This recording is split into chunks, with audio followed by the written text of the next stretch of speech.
आज बुशरा बीबी साहबा, उनको भी नैब ने बुलाया हुआ है अलकादर ट्रस्ट केस के अंदर। हर दफा ये होता है कि वो आकर तमाम सवालात के जवाब देती हैं। एक बापर्दा खातून है, उनका सियासत से कोई तल्लुक ही नहीं, कोई उन्होंने जब इमरान खान साहब वजीर आजम थे कोई ऑफिस नहीं संभाला, कोई उनके पास कोई ओहदा नहीं था। सवालों के जवाब दिए जाते हैं, फिर जनाब जब घर पहुंचते हैं फिर नोटिस भेज दिए जाते हैं, जमानत पे होते हैं। अदालत में जाकर यही नैब कहता है कि हमें गिरफ्तारी मतलूब नहीं है, जमानत डिस्पोज ऑफ होती है, जो ही घर पहुंचते हैं फिर जनाब बुला लेते हैं। आज भी उन्होंने बुलाया हुआ है कि जनाब अब जो है वो बीबी साहबा पहले तो गवाह पेश होती थी, अब बतौर मुल्जमा हम बुलाते हैं। भाई किस चीज के तौर पे ऊपर आप मुल्जमा बुला रहे हैं? अलकादर ट्रस्ट केस जिसमें आपने सारा मामला उठाया है, इल्जाम लगाया है, उसमें तो वो ट्रस्टी हैं। क्या कोई अकाउंट में पैसे इमरान खान के या बुशरा बीबी साहबा के आते हैं? बीबी साहबा का तो कोई अकाउंट ही नहीं है, तो फिर किस चीज का उन्होंने फायदा लिया?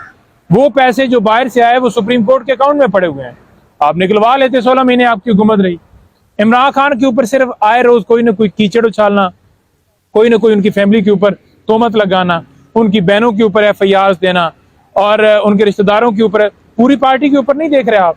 देखें वो बिल्कुल जमानत के ऊपर हैं इस केस के अंदर। 15 तारीख तक उनकी जमानत हुई है, किसी तरह से गिरफ्तारी उनकी मुमकिन नहीं है। वो उन्होंने हमेशा तफ्तीश में तावन किया है, हर दफा वो आई हैं, बार बार नोटिस भिजवाए गए हैं, बार बार आई हैं।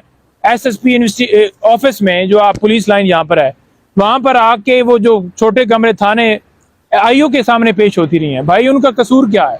सिर्फ एब्सोल्युटली नॉट कि उन्होंने अमेरिका के सामने खान साहब डट गए तो उनके साथ, क्योंकि वो मिसेज हैं उनकी, तो उनको भी इसी तरह से वो तंग किया जाए कि खान साहब टूट जाए, ये टूट जाए। तो वो तो दलेरी से मुकाबला कर रहे हैं और करेंगे। उनकी बहनें हो, उनकी वाइफ हो, कोई भी हो, वो तो डट के खड़े हैं। ये पूरी कौम डट के खड़ी। किस किस को आप हटाएंगे? सबको जेलों में डाल दें। अच्छा, आज के केसेस के हवाले से अपडेट पहले ये है कि एक तो इन्हें इलेक्शन कमीशन केस आज इलेक्शन कमीशन में लगा हुआ था। पहली बात तो ये है कि इलेक्शन कमीशन जो है वो अदालत नहीं है, वो कमीशन है, वो तौहीन अदालत की कार्रवाई कर ही नहीं सकता। दूसरी बात यह है कि प्रोडक्शन ऑर्डर किए गए थे कि इमरान खान साहब को इलेक्शन कमीशन में पेश किया जाए। आज सेक्रेटरी इंटीरियर ने रिपोर्ट दी है कि सिक्योरिटी खदशात की वजह से हम पेश नहीं कर सकते। तो लिहाजा ये वहाँ पर मशवरे हो रहे थे कि अगर इलेक्शन कमीशन को ही जो है वहाँ पर जेल में लगा लिया जाए तो क्या मतलब ज़बरदस्त बात हो जाएगी। डर सिर्फ इनको इमरान खान साहब की तस्वीर से है। इन्हें पता है कि जब वो बाहर आएंगे तो फिर कंट्रोल तो पहले भी नहीं हो रहा, तो लोग फिर मज़ीद पुरजोश होंगे। तो लिहाजा उस चीज़ को दबाने के लिए, उस चीज़ को हाइड करने के लिए ये इस तरह की कोशिशें की जा रही हैं कि एक बहाने बनाए जाएं, कभी कोई रिपोर्ट दे रहा है, कभी कोई दे रहा है। दूसरे नंबर पर मुफ्ती सईद साहब, जिन्होंने इद्दत के दौरान निकाह वाला केस फाइल किया है। भाई तुम कौन हो? किधर से आए हो? किसने तुम्हें कहा है? किसके एजेंडे के ऊपर हो? गर्मियों के अंदर कोट पहन के वो बैठे होते हैं। पाकिस्तान में किसी इलाके में आपने देखा है कि गर्मियों में कोट जो है वो पहना जाए? तो इट्स मीन कि उनकी जो वीडियो थी जो उन्होंने रिलीज की वो गर्मियों की नहीं थी, वो पहले से रिकॉर्डेड थी, जो वाज़ह करती है कि ये एक सोचा समझे एक मंसूबा बनाया गया कि किसी वक्त भी इनको इस केस के अंदर जो है वो डाल दी जाए।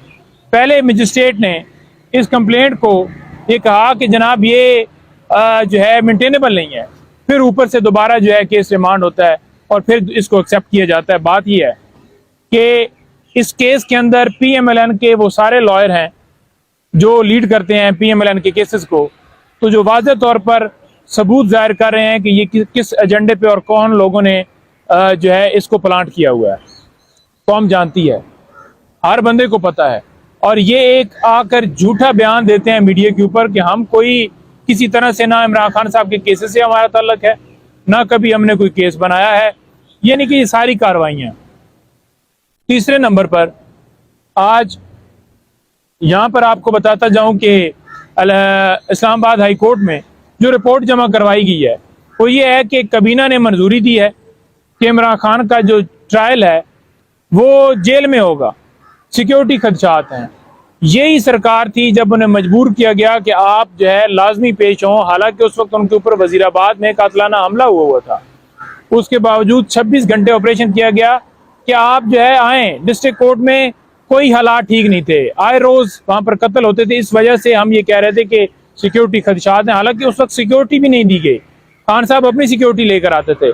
आज ये बहाने बनाए जा रहे हैं, क्योंकि ये कल लगा हुआ था केस इस्लामाबाद हाई कोर्ट में। सलमान अकरम राय साहब इसमें वकील हैं, और अटॉर्नी जनरल को लास्ट डेट के ऊपर वाज़ेह हदायत हुई थी कि जनाब ये ऐसे ट्रायल नहीं चल सकता जिस तरह से आपका चलाने का दिल है। इन कैमरा प्रोसीडिंग करके सहाफ़ियों की, वकला की, आप लोगों की वहां पर उनकी फैमिली से खतरे हैं क्या? तो उन्होंने ये किया। लेकिन कल हमें उम्मीद है कि इंशाल्लाह देखते हैं कि इसके अंदर क्या जो है वो फैसला आता है। अच्छा नईम साहब, ये बताइएगा कि कल एक रिपोर्ट सामने आई है कि नवाज शरीफ के ऊपर जो लाडले का जो टैग लगा हुआ है वो उसको खत्म करना चाहते हैं, तो क्या आप समझते हैं कि ये टैग जो है वो आसानी के साथ खत्म हो जाएगा? देखिए टैग जो है ना, अब देखें ना, अगर वो कहें कि चोर वाला टैग खत्म हो जाए तो क्या खत्म हो सकता है? उन्होंने कहा कि मुझे क्यों निकाला, पूरी दुनिया ने उस चीज को उठाया, तो क्या वो खत्म हो गया? तो अब ये लाडले वाला है, इसको उन्हें कबूल करें, क्योंकि जब वो डील करके आते हैं तो फिर इस चीज से भागते क्यों हैं? 3 दफा पहले उन्होंने इसी तरह से डील करके इसी तरह से मनसब संभाला, और हमेशा यही ये कहानी बनाएगी कि हम मुल्क को संवार देंगे, हम ये कर देंगे। बताएं ना क्या परफॉर्मेंस है? आप अब 4थी दफा डील करके मुल्क के ऊपर मुसल्लत होना चाहते हैं, इमरान खान को अंदर डाल के पीटीआई के ऊपर, क्योंकि आपको पता है कि लोग तो चाहते हैं खान को। तो आप ये समझते हैं कि आप डील करके आए हैं तो आपको लोग डीलर भी ना कहें। भाई क्यों नहीं कहेंगे? आप डीलें छोड़ देना। आपकी जो 70 साल प्लस उम्र होगी और आप ये कहते हैं कि मैं बीमारियां और मैं किसी वक्त भी वापस जा सकता हूं और आ सकता हूं, तो फिर आराम करें ना। फिर जो इस लोग जिसको मुंतखब करना चाहते हैं उसे मुंतखब करने दें।